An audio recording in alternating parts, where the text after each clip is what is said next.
Ayo kita buat kentang sosis. Masakan yang satu ini bisa jadi menu favorit keluarga di rumah.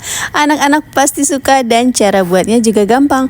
Pertama, rebus kentang yang sudah diiris selama 1 menit, kemudian angkat. Lalu untuk bumbunya kita tumis bawang putih dan juga cabai merah sampai harum. Masukkan sosis yang sudah diiris dan juga kentang tadi, tambahkan kecap sedang, saus tiram, garam dan juga penyedap. Terakhir, jika suka kalian bisa menambahkan paprika. Masak sampai harum. Gimana, mau coba nggak?